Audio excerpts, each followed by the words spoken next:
आपने जिक्र किया यूपी शिक्षक भर्ती में आरक्षण घोटाले को भी विपक्ष ने प्रमुखता से देखिए एक मुद्दा भी बनाया और इसका नुकसान भी हुआ। यानी अगर आपकी सरकार में भी वो सारी चीजें हो रही हैं तो आप जब हो रही थी तब सो रहे थे और जब चुनाव में कम संख्या आ जाती है, नंबर कम आ जाते हैं, तब जागे हैं कि अच्छा अब सुधारेंगे। तो यानी चुनाव तो फिर हर 6 महीने में इस तरीके से हो, क्योंकि अगर सरकार सुने ही ना। आप अपने चैनलों पर पुराना रिकॉर्ड उठा के देखिए, माननीय ओम प्रकाश राजभर जी 12 बार माननीय मुख्यमंत्री जी और उत्तर प्रदेश के जो अधिवक्ता हैं, जो सरकारी अधिवक्ता हैं, उनके साथ बैठक करा करके इनके जो प्रतिनिधि मंडल है 12 दफा बैठक कराए थे। क्या हुआ? बैठक हम क्या एक बार बैठक कराते हैं, सुनिए, बैठक कराते हैं, जब रास्ता सरकार निकालती है तो PIL दाखिल हो जाती है विपक्ष के द्वारा। नहीं अभी इस पे नहीं, टोपी लाल का पहन करके जा करके धरना देने लेंगे, लखनऊ में आकर के मंत्रियों के कार्यालय धरना देने लेंगे, समाजवादी पार्टी का टोपी लगा करके, झंडा लगा करके। तो फिर जब आप राजनीति के शिकार हो जाएंगे तो सरकार आपका फैसला कैसे करा पाएगी? इसी बात की चिंता हम लोगों को थी कि हम लोग राजनीति का शिकार इस मुद्दे को न होने दिया जाए, फैसला करा दें। लेकिन फैसला कैसे? विपक्ष जब चाहता ही नहीं है कि नौजवानों को हिस्सा मिले, नौजवानों की भागीदारी हो, नौजवानों को न्याय मिले, जब विपक्ष ही नहीं चाह रहा है तो सरकार कैसे कराना चाहेगी? सरकार कौन चलाता है सर? सरकार में क्यों बैठे हैं आप? सरकार तुम करना ही चाह रही है, आज भी करने के लिए। अभी जब विपक्ष आपको करने नहीं दे रही तो सरकार में रहने का क्या फायदा सर? आप एक PIL दाखिल, आपने देखिए सैकड़ों उस पर PIL दाखिल है, तमाम याचिकाएं चल रही हैं। और आप कह रहे हैं एक के बाद एक इतनी बैठक, आप कह रहे हैं कि यहाँ पे कितनी बैठकों को आपने जिक्र कर दिया, कितनी बैठकें की आपने? आपने इतनी बैठकें कर दी, यानी इतनी कमियां दिखी ना आपको? सुनिए, मसला ये है कि फिर भी आप सरकार के साथ है। नहीं 2644 जातियों का मसला है। उत्तर प्रदेश ही नहीं, पूरे देश में OBC दलित वर्गों के विकास का चिंता है, उनके सामाजिक न्याय की चिंता है। अगर चिंता यही तो दिक्कत है सर, चिंता केवल बैठकों तक सीमित है। रोहिणी कमीशन का गठन पूर्व रिटायर्ड जज के नेतृत्व में नहीं कराया गया होता, न वो रिपोर्ट आती। अगर वह रिपोर्ट आई है तो मात्र 144 लोग ही राजनीति में सामाजिक स्तर पर, शैक्षणिक स्तर पर आर्थिक रूप से मजबूत क्यों हो पाए हैं? हम तो कह रहे हैं कि जो आर्थिक रूप से मजबूत हो गए उनको आरक्षण नहीं मिलनी चाहिए, जो आर्थिक रूप से संपन्न हो गए, सामाजिक रूप से संपन्न हो गए, यही तो बाबा साहब कहते थे। जो कमजोर तबका है, जो अशिक्षित तबका है, जो विकास से वंचित है, उसको आरक्षण का लाभ दिया जाए ताकि वो ऊपर उठ सके।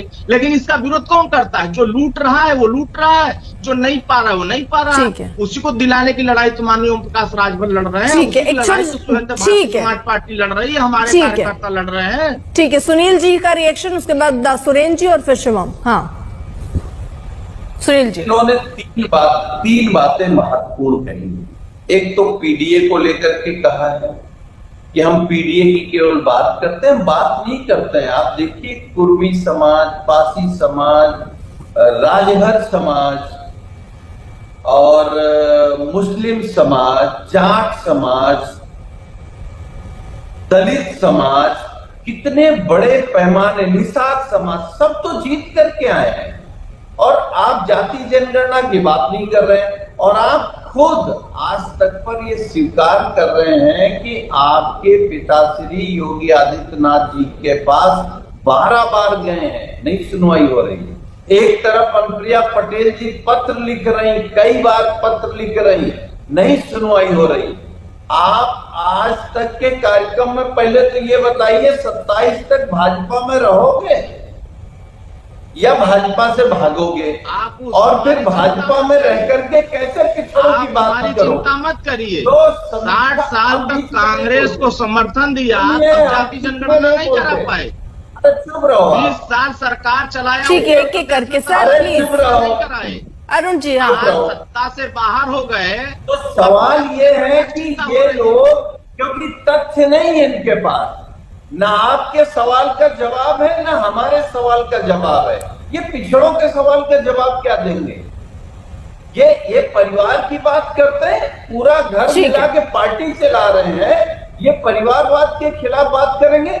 पूरे उत्तर प्रदेश में आपके मलाई को ही 5 टिकट मिला, आपका परिवारवाद नहीं। अपने अपना नजर नहीं आता है। ठीक है सर, एक एक करके प्लीज अपना देखिए। अरुण जी। हाँ, मतलब नहीं, दलित से मतलब नहीं, संविधान से मतलब नहीं, जाति ठीक है सुरेंद्र जी, से मतलब नहीं। ठीक है सुनील जी, ओके तो सुरेंद्र बता जी। दीजिए संविधान में कितने पन्ने होते हैं, खुद भी नहीं पता होगा।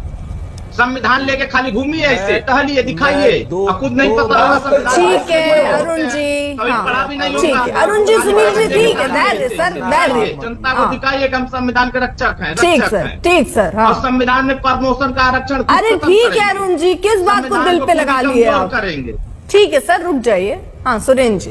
चोर की दाढ़ी में तिनका लगा ना, तीन चार खुद तो कुछ है नहीं हाथ में, 3-4 झूठ के सहारे लड़ना है। कही आदरणीय अरुण राजभर जी ने क्या अर्पिता जी हमें ठीक, बोलिए बोलिए सुरेंद्र जी। हाँ, आदि अभी शुभम दो आ रही है तीन इसके चीजें बाद। अरुण राजभर जी ने बड़ी कही। इन्होंने कहा कि भाई हम पढ़ लिख करके नहीं आते, हम तो भाई अनपढ़ अच्छे हैं।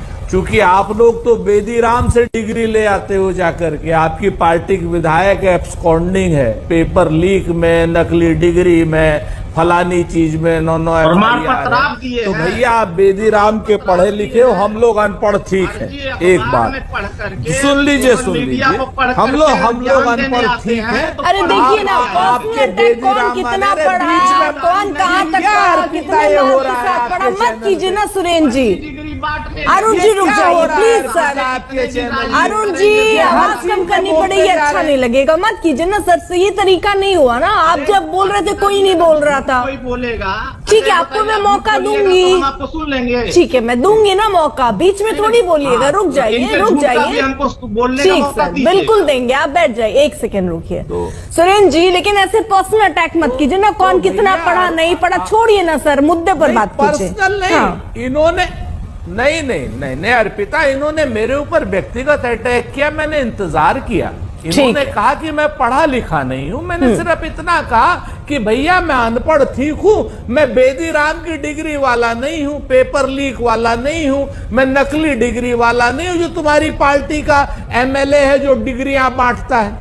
तो बात तो ये है ना।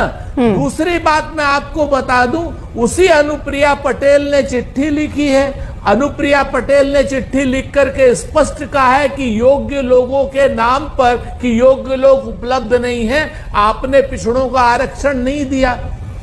तीसरी बात, आप एक बात बहुत स्पष्ट बताइए, हम लोग तो नल को, नील को, कोल को, भील को, सबको साथ लेकर के चल रहे हैं, सबको टिकट दे रहे हैं, सारे लोगों को सारे जगहों पर हम रख रहे हैं।